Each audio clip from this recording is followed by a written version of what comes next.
El enemigo quiere acabar con nosotros, pero nunca podrá, porque Dios nos ha dado una victoria con Jesucristo, que todo aquel que cree en Él será salvo y tendrá vida eterna. Bueno, hermanos y hermanas, escuchen esta preciosa palabra en el libro de Romanos, capítulo 1. Dice versículo aquí 16-17 en adelante. 16-17 en adelante. Bendito sea mi Dios. Dice, el poder del Evangelio. El poder del Evangelio. Dice 16.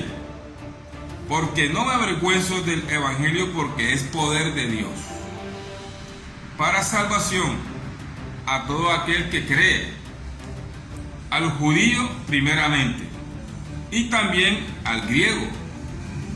17 dice, porque en el Evangelio la justicia de Dios se revela por fe y para fe, como está escrito, mas el justo por la fe vivirá. Ahí está la palabra bien clara. Mas el justo por la fe vivirá. Se pone una comparación aquí. Justo o injusto. El injusto no vivirá, porque ahí está diciendo claro. Mas el justo por la fe vivirá. Quiere decir que el injusto morirá si no creen en Jesucristo. Bendito sea mi Dios. Eso es lo que yo miro con este mundo grande que creó Dios con su poder. Que todos vuestros hermanos que están en desobediencia, los que todavía no se han entregado en el Evangelio de Jesucristo, porque ellos creen que van a vivir esa vida siempre así. Aunque de pronto se hacen como los indoctos, como los ignorantes, de que creen que el poder del Evangelio es falso, es en vano. Ahí lo está diciendo, el poder del Evangelio. La palabra de Dios es poder. El Evangelio viene de Jesucristo, es poder. Por eso es que muchas personas han odiado a Dios, se han apartado de Dios, porque no resisten ese poder. Para uno obtener ese poder de Dios, tenemos que pasar muchas pruebas, tenemos que pasar todas adversidades, tribulaciones, tristeza, escasez. Tenemos que pasar lo que pasó a Jesucristo en la cruz. Pero siendo que Jesucristo ya se llevó toda la maldición en la cruz, y lo que Él se llevó en esa cruz, nosotros nos estamos llevando en nuestra vida de convivencia. Pero son los ejemplos que les coloco, que es adversidades, tribulaciones, tristeza, escasez, etcétera. Todo lo que se presentan en nuestras vidas. Eso es las pruebas que estamos pasando, creyendo en Jesucristo, que Él es el único Salvador y Redentor que nos libra de ese mal, porque ya Él se llevó ese mal.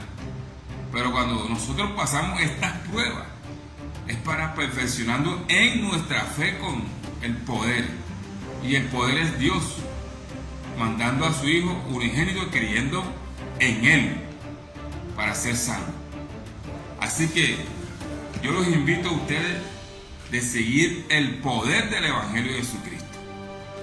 Cuando las personas se apartan del Evangelio de Jesucristo, traen en sus vidas una consecuencia en sus vidas.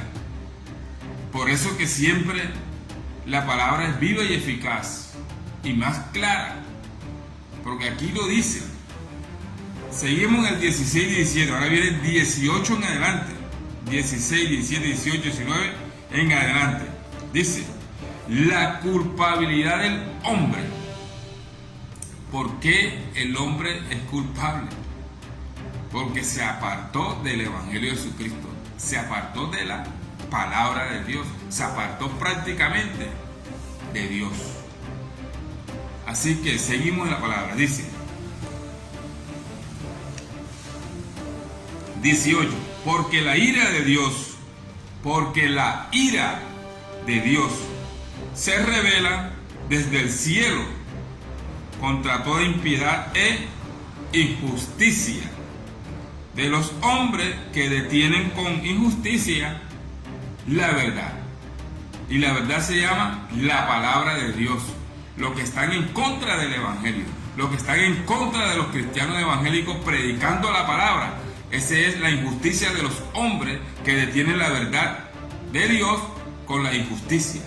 Los que no hacen y no practican la palabra de Dios son los injustos, que perecerán en sus propias concupiscencias de placeres, en sus placeres. Bendito sea mi Dios, palabra tuya. 19 dice, porque lo que de Dios se conoce le es manifiesto, pues Dios se lo manifestó. Porque las cosas invisibles de Él, su eterno poder y deidad, se hacen claramente visibles desde la creación del mundo, siendo entendidas por medio de las cosas hechas, de modo que no tienen excusas.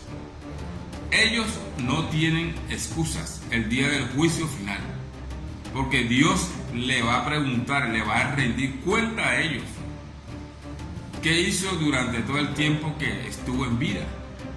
Entonces ahí es donde vienen los ayayay y el crujir de dientes, porque detuvieron la palabra de Dios y no se entregaron a Jesucristo, no se arrepintieron nunca.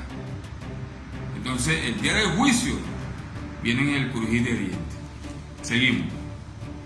Pues habiendo conocido a Dios, no le glorificaron como a Dios, ni le dieron gracias, sino que se envanecieron en sus razonamientos y su necio corazón fue entenebrecido. Profesando ser sabios, se hicieron necios y cambiaron la gloria de Dios incorruptible en semejanza de imagen de hombre corruptible, de aves, de cuadrúpedos y de reptiles. Mira cómo está la palabra clara, viva y eficaz. Cambiaron la gloria de Dios, cambiando la deidad de Dios por imágenes, bendito sea mi Dios, de hombre corruptible, de aves, de cuadrúpedos y de reptiles. Es decir, ahí donde entró la idolatría desde hace 2000 años atrás. Porque en este momento todavía está la idolatría. Y la idolatría, ya sabemos nosotros que la idolatría, en cierto punto, a nivel mundo completo, sabemos que los católicos son los que tienen la idolatría, sembrada para seguir en sus mismas mentiras, idolatrando a la Virgen del Carmen, a la Virgen María, a Guadalupe, etcétera, etcétera, santos que no son santos, porque son esculturas, imágenes hechas por el mismo hombre, no tienen poder. El único poder que tenemos es el poder del Evangelio de Jesucristo. Así que procuren cambiar su pensar, hermanos, por favor. Sigan el Evangelio de Jesucristo, sigan a Jesucristo y busquen la santidad y no estén en contra de los evangélicos cristianos. Suscríbanse en YouTube y Facebook, Casa de Congregación Cristiana Arca de Noé, donde encontrarás prédicas de la Biblia, de la palabra de Dios y testimonios personales. Suscríbete. Dios te bendiga. Amén.